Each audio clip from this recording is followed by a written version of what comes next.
দর্শক, ফিরতি যাত্রার আরো খবর জানাতে রাজধানীর সদরঘাট থেকে যুক্ত হচ্ছেন সহকর্মী ফাহিম ইউসুফ। ফাহিম, নৌপথে রাজধানীতে ফেরা যাত্রীর চাপ এখন কেমন দেখছেন এবং কি বলছেন যাত্রীরা?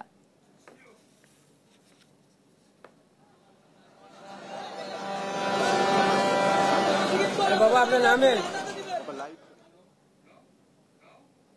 একটা ভিড় লক্ষ্য করা যাচ্ছে। এই মুহূর্তে যদি আমি এখানকার চিত্রটি দেখাই যে ইলিশা এবং চাঁদপুরের যে লঞ্চগুলো রয়েছে সেগুলো কিন্তু ইতিমধ্যে ঘাটে ভিড়ায় অনেকটা ভিড় লক্ষ্য করা যাচ্ছে।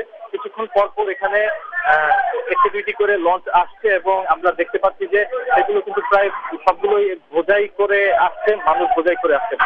এখানে আমরা দেখতে পেলাম যে মানুষের মধ্যে এক ধরনের বিষণ্ণতা কাজ করছে। তারা অনেকেই বলছেন যে ঈদের যে ছুটি সেটি কাটিয়ে তারা যে কর্মজীবী মানুষেরা যে ঢাকা ফিরছেন তারা অনেকেই জানাচ্ছিলেন যে সেই আনন্দঘন মুহূর্তগুলো তারা রেখে এসেছেন সেই গ্রামের বাড়িতে।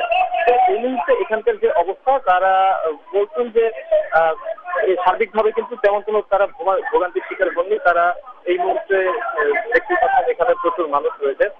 তো এখানে আমরা দেখতে পেয়েছি যে আনসারের একটি টিম কিন্তু সবসময় যে লঞ্চগুলোতে রয়েছে সেখানে রয়েছেন। এছাড়া ফায়ার সার্ভিসের একটি টিম লক্ষ্য করা গিয়েছে। আমরা জানতে পেরেছি গতকাল একটি দুর্ঘটনা হয়, লঞ্চগুলোতে কিন্তু অতিরিক্ত নিরাপত্তা ব্যবস্থা নেওয়া হয়েছে। এই ছিল রাজধানীর সদরঘাট থেকে সর্বশেষ।